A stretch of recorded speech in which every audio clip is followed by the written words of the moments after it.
Oke, Assalamualaikum warahmatullahi wabarakatuh. Selamat malam. Kita ketemu lagi di hari ke-8. Kita nanti nggak kerasa tuh, tiba-tiba sudah hari ke-21 aja. Sekarang dari ke-8, jadi waktu memang berlalu cepat sekali. Nah, untuk hari ke-8 sampai hari ke-16 seperti yang saya tulis di grup WA itu, kita akan belajar berkenalan dengan ritme 24. Kenapa? Karena menurut saya memang ya sudah saatnya lah kita belajar pengetahuan penting untuk menstimulasi syaraf parasimpatik yang lebih powerful lagi, lebih kuat lagi, agar supaya molekul asetilkolin itu keluar lebih banyak dan melakukan perubahan positif pada badan kita. Kita intro dulu ya, singkat mengenai, kita belajar sedikit mengenai yang disebut dengan mekanika ventilasi. Karena memang ilmunya napas ritme itu didasarkan dari pengetahuan berbasis mekanika ventilasi. Makanya ketika saya mengisi kelas dokter-dokter paru gitu dan suster-suster di rumah sakit yang memang berhubungan dengan alat ventilator itu, mereka senang sekali karena ternyata ya saya bilang begini, kan sebenarnya ventilator itu kan dasar kerjanya dilihat dari paru-paru manusia kan begitu. Kan nggak kebalik. Paru-paru belajar dari paru-paru lalu ditiru begitu pada bagian-bagian tertentu.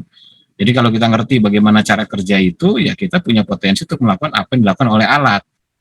Tapi bedanya kita secara manual melakukan sendiri. Tapi kalau udah pakai ventilator kan diatur oleh dokter sama perawatnya kan begitu. Berapa detik harus tarik napas, berapa detik harus buang napas, dan seterusnya. Oke, mekanika ventilasi ini salah satunya adalah yang disebut dengan rasio IE. Rasio inhalasi dan ekshalasi. Rasio artinya rasio tarik napas dan buang napas. Kita lihat dulu ya. Ini belajar singkat aja. Cara perhitungan untuk mendapatkan respiration rate atau laju pernapasan. Jadi RR misalnya 60 dibagi I tambah E, berarti dibagi tarik napas tambah buang napas. Inspirasi detik saat tarik napas, ekspirasi detik saat buang napas. I tambah E ini disebut sebagai total cycle time. Memang istilahnya begitu, atau TCT. Jadi ini pelajaran aja, kita lewat-lewat aja sedikit-sedikit nggak apa-apa. Jadi laju pernapasan itu sama dengan 60 dibagi total cycle time.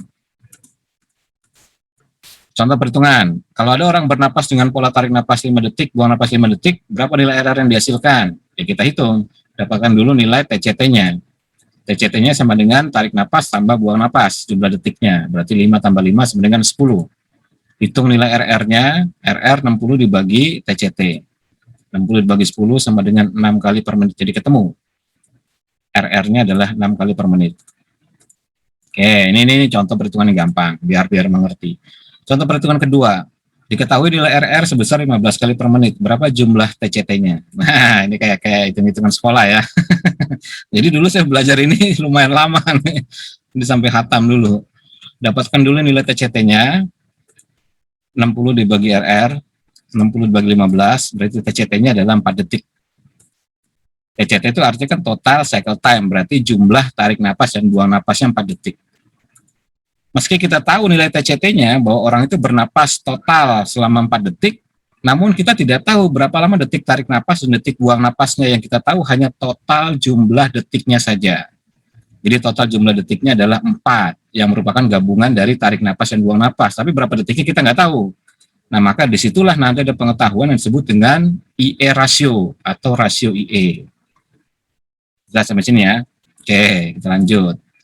Rasio IE definisikan sebagai perbandingan durasi detik tarik napas TI dan detik buang napas TE.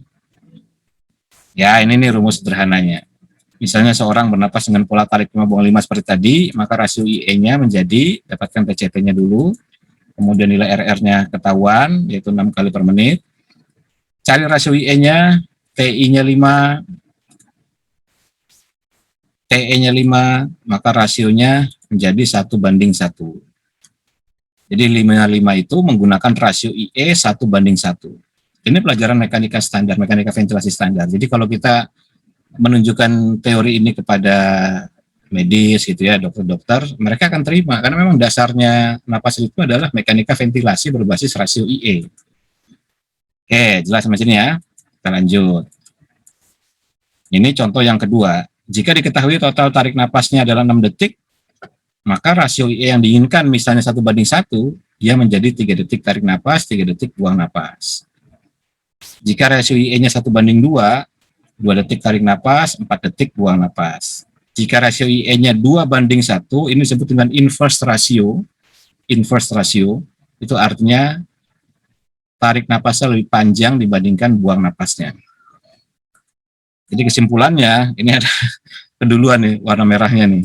Kesimpulannya adalah rasio IE sama dengan 1, artinya 1:1, detik tarik napas dan buang napas itu sama. Maka kita sebut sebagai rasio simetris.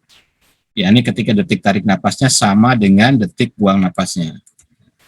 Jika rasio IE-nya lebih dari 1, maka tarik napasnya lebih panjang dibandingkan buang napasnya. Ini disebut dengan asimetris. Jika rasio IE-nya kurang dari 1, tarik napasnya lebih pendek dibandingkan buang napasnya. Jadi buang napasnya lebih panjang ya. Ini disebut dengan prolonged expiration. Ini disebut dengan prolonged expiration. Cepat benar penjelasannya. Ya, nanti kan ada rekaman videonya. Kalau kan nanti kita kemalaman, nanti pada ngantuk nanti. Nanti kan bisa diulang. Ini ringkas-ringkas aja. Jadi konteks yang nanti kita akan lakukan adalah prolonged expiration, di mana buang napasnya lebih panjang dibandingkan tarik napasnya. Oke, jelas sampai sini ya. Atau rasio IE-nya kurang dari 1. Contoh efek prolonged expiration. Kita lihat ada beberapa studi di mana seseorang bernapas dengan ritme 24, dia meningkatkan high frekuensi. Kemudian menurunkan tekanan darah.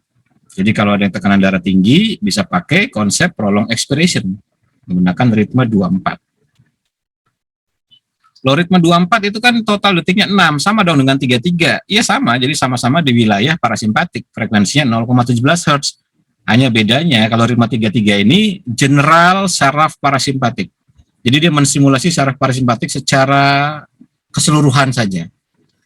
Kalau ritme 24, dia menstimulasi saraf parasimpatik pada bagian saraf vagus. Nanti kita akan belajar pada bagian saraf vagus. Jadi saraf parasimpatik secara keseluruhannya distimulasi, tapi saraf vagusnya yang spesifik juga distimulasi.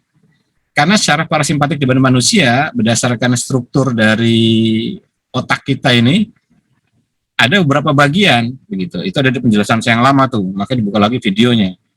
Ada yang untuk facial, kemudian ada untuk glossopharyngeal, kemudian ada oculomotor dan saraf vagus.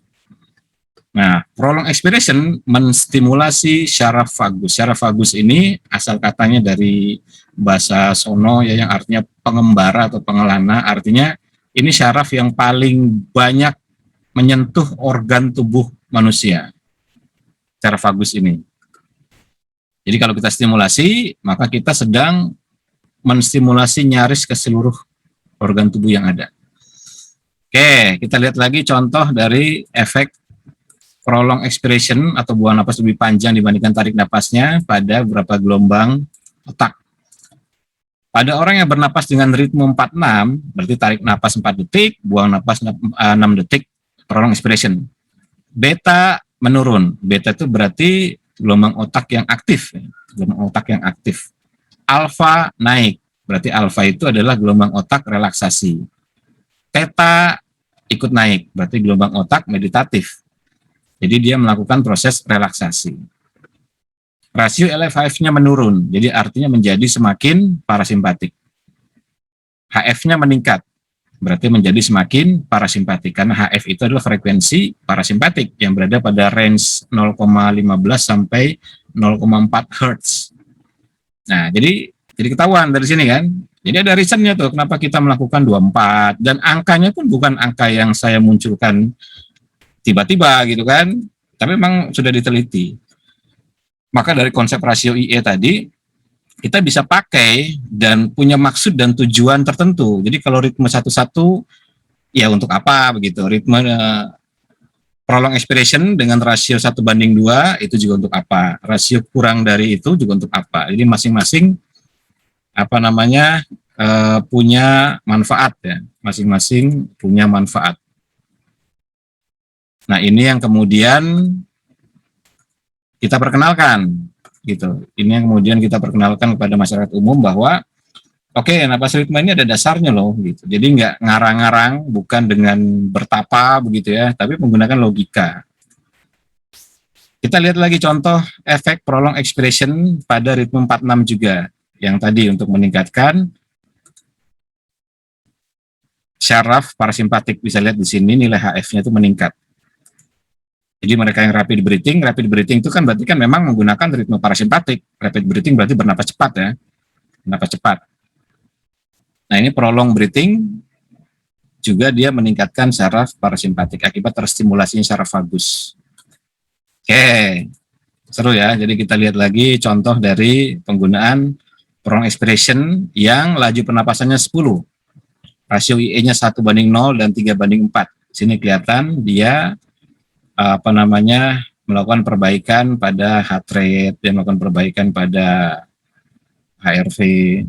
Jadi cukup proven lah, cukup proven. Maka ini yang kemudian saya pakai untuk pasien-pasien yang cukup berat, termasuk studi yang cukup besar ini. Prolong slow expiration mengurangi dampak dari bronkiolitis. Ya sekarang kan pneumonia, bronkitis, bronkopneumonia gitu kan, itu ya diderita sama banyak orang yang kena COVID kan. Jadi makanya ini mesti harus diperkenalkan supaya kita mulai belajar lah. Jadi ada opsi-opsi, beberapa opsi untuk latihan. Banyak anggapan makin panjang napas maka makin rileks, padahal simpatik yang diakses. Begini, makin panjang itu apakah tarik napasnya atau buang napasnya? Kalau misalnya pengertiannya yang disebut dengan normal bernapas orang panjang itu mesti dia akan jatuh pada kondisi yang disebut dengan respiratory sinus arrhythmia atau RSA. RSA itu adalah prolonged expiration. Jadi kalau orang itu napasnya panjang, berarti buang napasnya pasti lebih panjang dibandingkan tarik napasnya. Pasti begitu, pasti begitu. Jadi misalnya kalau kita ketemu sama orang yang ahli gitu ya, misalnya dia pesepeda profesional, atlet yang profesional gitu ya, yang kita tahu persis dia napasnya panjang ya, pasti buang napasnya lebih panjang dari tarik napasnya. Itu aja. Nggak mungkin orang yang terlatih, misalkan ahli olah napas atau atlet profesional, itu tarik napasnya lebih panjang dibandingkan buang napasnya, nggak mungkin. Nggak mungkin. Pasti buang napasnya lebih panjang dari tarik napasnya. Saya belum pernah ketemu seorang ahli yang bernapas pakai rasio kebalikan, 2:1. Jadi artinya tarik napasnya lebih panjang dibandingkan buang napasnya, misalnya 84 atau 62 gitu, enggak mungkin. Pasti dia akan jatuh pada kondisi RSA atau respiratory sinus arrhythmia. Artinya buang napasnya akan selalu lebih panjang dibandingkan tarik napasnya. Nah, itu memang yang kita mau cari begitu. Jadi semakin landung, napasnya semakin panjang, maka dia akan masuk pada RSA yang semakin panjang prolong expiration-nya. Dan itu bagus. Ketika prolong expiration, detak jantung akan turun karena terstimulasi syaraf parasimpatik, maka detak jantung dia selalu rendah. Seperti itu. Jadi maksudnya itu, Mas Dodik. Jadi tidak mungkin kalau tarik napasnya lebih panjang dibandingkan buang napasnya, nggak mungkin. Seperti itu. Saya dapat pertanyaan pasien COVID yang parunya berkabut. Ya, nanti kita bahas yang itu ya. Ini kita selesaikan dulu. Oke, ini adalah contoh dari syaraf parasimpatik yang ada di badan kita berdasarkan karakteristik dari otak kita ya. Jadi yang nomor 3 itu disebut dengan oculomotor, nomor 7 nih facial, nomor 9 itu glossopharyngeal, nomor 10 itu adalah vagus. Nah, kelihatan saraf vagus itu terhubung dengan banyak sekali organ tubuh kita, jantung, laring, trakea, bronkai, paru-paru, esofagus, perut, liver, pencernaan, pankreas, ginjal, segala macam ya. Jadi memang ini saraf vagus ini cukup perlu diberikan perhatian khusus begitu. Cukup perlu diberikan perhatian khusus ya dibandingkan yang saraf lain, karena memang banyak tradisi agama dan budaya termasuk bela diri yang latihannya adalah menstimulasi syaraf vagus. Yang latihannya adalah menstimulasi syaraf vagus. Jadi kalau dilihat dari struktur tulang belakang ini, yang bagian toraksikal yang di sini nih, yang nggak ada nomor yang kosong ini, yang saya puter-puterin ini, itu adalah bagian dari stimulasi syaraf simpatik. Sedangkan parasimpatik ada di atas dan di bawah. Jadi posisi di mana 3 jari di bawah pusar itu sebenarnya adalah posisi milik syaraf parasimpatik. Gitu. Jadi kalau ada orang latihan yang tarik napas lalu turunkan di bawah pusar, misalkan beberapa bela diri misalnya mengistilahkan dengan napas tekan atau napas jepit atau penyimpanan di bawah pusar, di Jepang istilahnya hara, di Cina disebutnya dengan dantian atau tantien atau apalah istilahnya. Pokoknya wilayah-wilayah situ dia berhubungan dengan sakral 2, sakral 3, sakral 4 atau sakrum 2, sakrum 3, sakrum 4. Dan itu adalah wilayahnya parasimpatik. Jadi di otak dan di bawah pusar sampai ke sakrum itu adalah wilayahnya parasimpatik. Maka itu sebenarnya yang berusaha untuk distimulasi oleh para ahli bela diri melalui teknik-tekniknya yang khas dan spesifik begitu. Yang tentu saja tidak bisa disamakan karena cara menstimulasinya berbeda, maka mungkin dampak yang ditimbulkan juga akan berbeda. Di sini kita hanya belajar dari sisi sains saja. Jadi kalau kita pernah belajar ada yang tarik napas, lalu simpan bawah pusar, lalu jepit, tekan dan sebagainya gitulah. Pokoknya wilayah-wilayah di situ, ya maksudnya itu parasimpatik tuh maksudnya tuh. Dengan menstimulasi, menguatkan parasimpatik. Kenapa harus pakai visualisasi, pakai imajinasi supaya dia terhubung dengan pikiran? Karena ini jenis syaraf otonom, makanya yang disebut dengan syaraf otonom itu berada di luar kendali pikiran secara manual kan. Makanya simpatik parasimpatik itu masuk pada bagian sistem syaraf otonom. Apa maksudnya otonom? Ya kita nggak bisa kendalikan secara manual. Pada batas-batas tertentu, jika kita berlatih secara rutin menjadi seorang ahli, maka kita bisa kendalikan secara manual. Misalnya melambatkan detak jantung atau mempercepat detak jantung secara sengaja atau menstimulasi apalah begitu kan melalui sebuah latihan-latihan tertentu yang spesifik yang mungkin sangat khas pada suatu aliran begitu. Jadi dari situ menjadi sangat logis. Tapi ini perjalanan panjang agar bisa yang manual, yang otomatis itu dimanualkan oleh diri kita, oleh kehendak kita secara sadar dan sengaja by niat atau by imajinasi. Tapi ini perjalanan panjang, tidak sekedar hanya ayo sembuh lalu tiba-tiba sembuh begitu.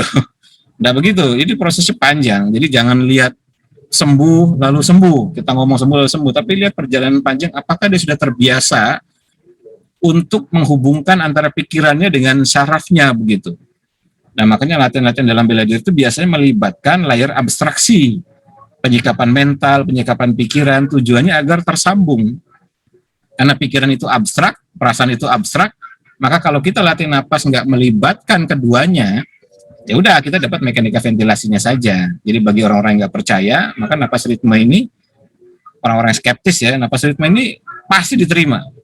Karena di napas ritme ini kita nggak langsung masuk pada layar abstraksi. Sedangkan kalau kebanyakan metode tradisional itu langsung masuk pada layar abstraksi. Misalnya dengan bayangkan Anda berada di dalam bola, lalu bola itu menjadi semakin besar, padatkan, lalu simpan di bawah pusar. Biasanya begitu-gitu tuh, stylenya tuh. Atau Anda rasakan berada di sebuah tempat yang segar, menyegarkan, kira-kira begitu tuh. Ya pokoknya narasinya bisa macam-macam lah. Tapi intinya dia menggunakan layar abstraksinya. Layar abstraksi berarti visualisasi, bisa niat, bisa keinginan, semangat, dan sebagainya. Yang sebenarnya kalau enggak disambungkan dengan sistem syaraf, itu enggak bisa. Makanya pelajaran pertama itu adalah memahami sistem syaraf dulu. Sebelum kita memahami sistem otot, sistem rangka, dan sebagainya. Karena semua terhubung ke situ. Benar pemahaman terhadap sistem syaraf, kesananya kan gampang. Kesananya kan gampang. Oke, nah jadi itu adalah intermezzo mengenai latihan kita kali ini yang menstimulasi syaraf vagus melalui ritme 24. Rasio 1:2 berarti menstimulasi syaraf parasimpatik.